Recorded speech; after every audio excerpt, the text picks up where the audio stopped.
O episódio 957 de One Piece é uma obra-prima. A animação é fantástica, o ritmo, adições, trilha sonora, extensões de cena do mangá, tudo é de tamanha qualidade que eu, uma pessoa que parou de assistir o anime por muito tempo, justamente pela insatisfação gerada pela falta de qualidade habitual, que se tornou infame na comunidade, voltei a me perguntar: afinal, quem ganha, o anime ou o mangá? Hoje, fazendo uma análise do último episódio do anime, pretendo dar a resposta ao fim desse vídeo. Fala galera, Chapéu Espera aqui, e eu sou o Derek. E hoje a gente vai trazer para vocês uma discussão muito baseada no episódio cinematográfico, né? Maravilhoso, especial, único, que é o episódio 957 de One Piece, mas tem uma discussão mais ampla sobre o que uma animação pode trazer uma adaptação de mangá quando feita em seu ápice. Clica aqui no sininho, se inscreve se você não se inscreveu ainda, slap like now, e vamos falar sobre as diferenças do mangá, do anime, e o que o episódio 957 realmente significou para One Piece. Depois da vinheta.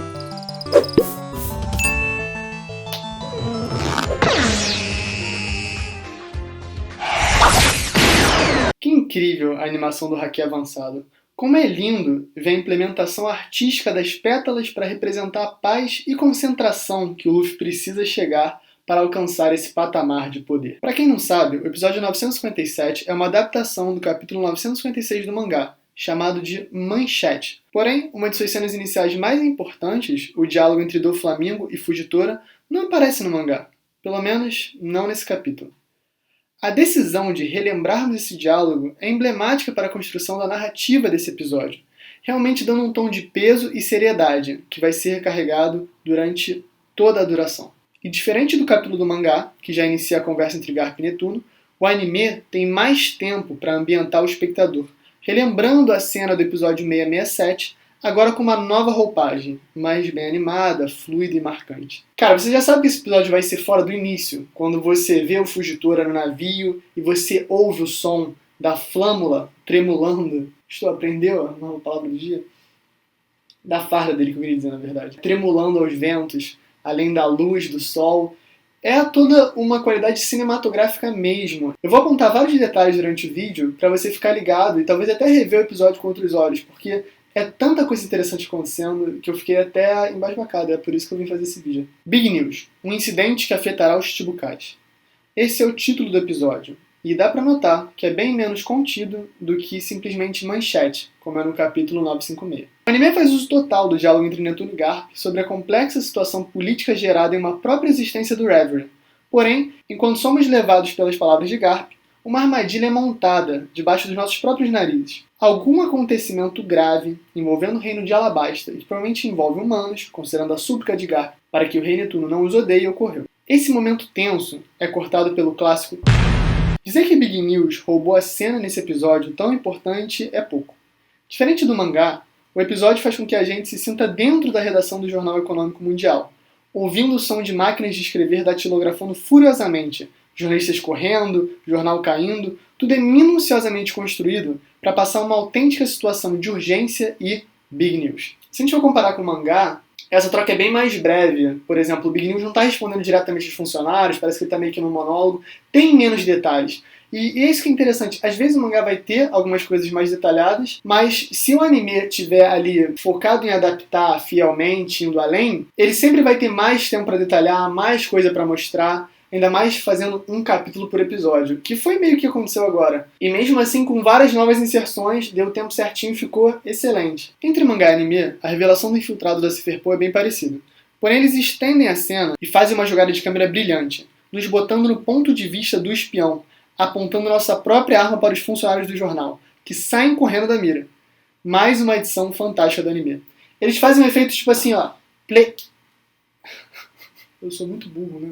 É tipo COD ali, a primeira pessoa, né? E você vê a câmera balançando, a galera saindo da frente, muito, muito foda. Eu também quero comentar um pouco o jogo de câmera, né? O Morgans fica tiltado, porque o cara ele tá atirando nos funcionários dele, e ele vem e fala, não subestime Morgans, e quando ele vai dar um botado, você só vê um preto. E aí a câmera volta, e aí você sente assim, uma gravidade, porque é o cara caindo pra trás, porque ele tomou um nocaute do Morgans. É engraçado que eu vou falar câmera aqui várias vezes, tá? Mas vocês têm que relevar. Eu sei que não é uma câmera, mas é uma direção artística que é trabalhada como se fosse uma câmera filmando alguma coisa. E é brilhante, porque essas técnicas fazem você se sentir mais imerso no episódio. E esse nocaute do Big News foi... Eu também gostei que eles expandiram a gag da galera, geral, os jornalistas todos tirando foto do espião nocauteado. No mangá é bem en passant, dá pra ver um pouquinho no cantinho. Mas no anime, eles vêm deslizando, me lembrou até um pouco Kill la Kill, apesar que esse deslizar para efeito cômico já é quase clássico, e eu acho que essa expansão da cena ficou maravilhosa. Outra decisão que muito me agradou foi a transição entre a cena com Big News e a chegada das notícias. Dizem que notícia ruim vem voando. Bom, esse episódio dá literalmente essa sensação, mostrando a chegada das revoltas entregadoras e o fascínio de uma criança, que rapidamente é amortizado pelo choro de uma família, mostrando o quão grave a situação realmente é. Você vem numa situação que teoricamente é engraçada do Big News, depois você vê uma criança feliz, as gaivotas, e aí você ouve um quebrar de copo, e você ouve um choro, e você já vira a câmera para o casal triste por causa da notícia do jornal. É engraçado porque a gente tem que decifrar o que está acontecendo nesse episódio através da reação dos outros. A gente nunca lê o jornal em si. Então o Oda quer que você exerça simpatia com a situação para tentar decifrar. E é óbvio que ele não vai entregar os pontos. Tem mais de 3 cliffhangers nesse episódio e todos são... Na minha opinião, uma diferença interessante que o anime tem é que eles deixaram os revolucionários um pouco mais humanizados. Você vê no mangá o desespero do Ivankov e o quão espantado o Dragon tá de receber a tal notícia que está na capa do jornal. Mas a Belo Beth, por exemplo, você só tem uma gotinha aqui escorrendo e os óculos dela que disfarçam. No anime, você vê completamente a pupila dilatada, você vê a relação, você ouve os... Você sente o clima, você sente que você está ali naquela situação de tensão, sem saber o que aconteceu com o Sabo, sem ter comunicação, e eu acho que isso foi muito bem construído no episódio de anime. As reações humanas às coisas são os detalhes que tornam o episódio perfeito. Ver a bola saindo das mãos do filho da Makino e acompanhar ela quicando com a câmera até revelar o choro e descrença da própria recebendo a notícia é uma decisão que pode parecer irrelevante, mas que faz toda a diferença. E outra, é difícil botar em palavras, mas toda a representação dos vilões desse mangá, aliás, todos os personagens, mas especialmente os vilões, está foda.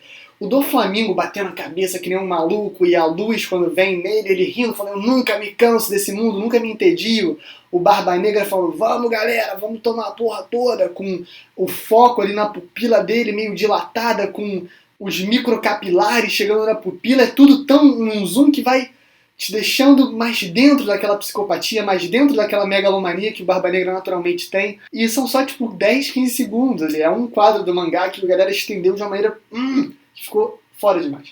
Eu tentando até segurar a onda, só pra dar uma análise mais técnica, mais relaxada, mas eu não consigo não fanboyzar. Vocês sabem que eu amo One Piece, e esse episódio deixou aqui o meu hype lá em cima. Mas agora eu vou ler a parte do texto e aí eu fico mais sério, calma. Quando passamos para a conversa entre Kobe e Drake, eu quero apontar o detalhe dos marinheiros que passam correndo, fazendo com que Kobe se esgueire para achar um lugar mais discreto. Notem também a luz que vem da janela ilumina o rosto dele parcialmente, dando um efeito bem interessante para a cena. Inclusive, a luz na cena com Kobe, com Drake, Jinbei mais pra frente, enfim. Vocês entendem o quão importantes esses detalhes são? Eles trazem veracidade, como se estivesse vendo algo da vida real.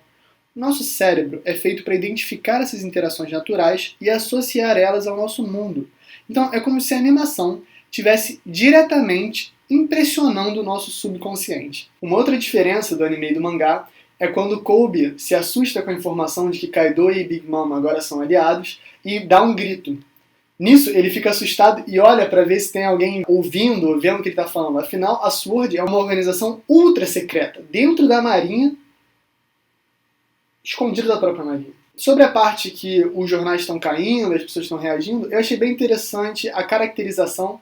Achei que ficou um pouquinho mais rica. Eu gostei bastante numa hora que o Bêbaro tá falando e dá um zoom nos ratos e nas moedas. Eu achei que foi bem simbólico esse shot. Em seguida, acompanhamos um resumo histórico da posição de Shichibukai em One Piece. Notem um traço diferenciado das costas do Barba Branca, agora com a definição dos músculos muito mais precisa, mais bem delineada. Gente, desculpa. Que homem, né? Ficou até quente aqui, fiquei com calor. Todas as transições são fantásticas, e acho que é aí que o anime realmente brilha, tornando tudo muito mais vivo e real em nossas mentes. inclusive o que foi o Doflamingo e o que foi os seus óculos quebrando. Essa certamente é a minha composição de frame favorita do episódio, talvez da história de One Piece, desculpa, gente. Os óculos do Doflamingo quebram, e ele faz uma cara, e aí você dá o zoom nos óculos, e aí você vê a galera do Chapéu de Palha, enquanto o cara tá narrando sobre a derrota do Flamengo e tudo mais. Cara, que genial a pessoa que pensou nisso. Essa visão de você representar graficamente, artisticamente, um conceito narrativo do mangá. Porra, isso é foda, isso é tipo de mente. Por que o anime de One Piece não faz mais isso? Agora, em um ano, a gente tá vendo um crescimento de qualidade de animação monstro. Espero que não pare. Eu tava conversando com o Marco hoje, e ele me disse que acha que quando acabar o ano, a qualidade vai voltar a mesma de Whole Cake. Ai, Marco, não fala isso, cara. Eu quero One Piece assim pra sempre. Todos os episódios assim, por favor. E sim, gente, eu sei que é uma ideia irreal. E aí já no fim do episódio a gente tem o Bug, rei dos piratas, né? Sendo, cara, muito Bug. A gente esquece um pouco de como os dubladores são bons, né, cara? Como a voz do Bug é boa de ouvir, como ele é engraçado, como ele é emocionante, ele é interessante. Ele chama a galera pra se juntar e vamos com tudo, e depois a gente vê o Edward Weevil no meio cercado, temos shots da Boa Hancock, das Ilhas Kuja, do Dracula Mihawk, desculpa, do Mihawk, todos feitos para encapsular a cidade máxima deles. E às vezes no mangá, quando tem muitas coisas acontecendo, você não consegue dar aquele foco total, aquele design específico, porque você não tem detalhes suficientes quando os quadros são pequenos. No anime, meu amigo, não que não ficasse foda no mangá, tá? Mas, meu amigo, o que eles fizeram com aquele Mihawk, o que eles fizeram com aquela Hancock, o que eles fizeram com o próprio Bug, sempre fodas. Muito, muito bem feito, muito bem animado. O diretor, inclusive, que dirigiu o soco do Luffy, o Gomu Gomu no Storm, em Alabasta contra o Crocodile, ele é ranquear um dos diretores tops de One Piece, mas hoje, realmente, o cara foi além. E aí a gente tem um encerramento, né, com o futuro rei dos piratas, o Bug, que fala que vão lutar contra a marinha e vamos lá, e depois ele fala, enquanto vocês lutam, eu vou meter o pé. Cara, assim, Bug é genial. E eu acho que eu tive uma interpretação quando eu li o mangá, que foi a de que provavelmente a marinha não capturaria os Chichibukais. Só que agora vendo o anime, eles hyparam tanto os Chichibukais, ficou tão fodão que eu acho que vai ter um plot twist aí. Eu acho que pelo menos alguns Chichibukais vai rodar. Meus candidatos mais fortes são Hancock ou Mihawk, por incrível que pareça. Porque eu acho que tem que ser um dom. A gente está aguardando aí essa arma da SSG, a divisão especial que vai substituir os sistemas Chichibukais. A gente teve muito batido na tecla de que os Chichibukais são um dos grandes poderes que eles vão fazer muita falta no mundo. Então, como eu sei que a gente vai ter esse hype em cima dessa arma que o Vegapunk criou para substituir os Chichibukais, nada mais justo que talvez os Chichibukais mais fortes serem capturados por essa tal arma, e aí sim o mundo vai ficar em choque, porque a inversão do Vegapunk pôde substituir um dos piratas mais fortes dos mares. Gente, é isso. Tô tentando usar aqui e a luz nova, eu não sei nem se o chroma vai ficar maneiro. Dá um feedback aí também, se tá bom, se tá ruim, o que pode melhorar.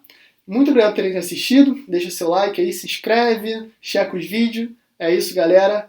Valeu!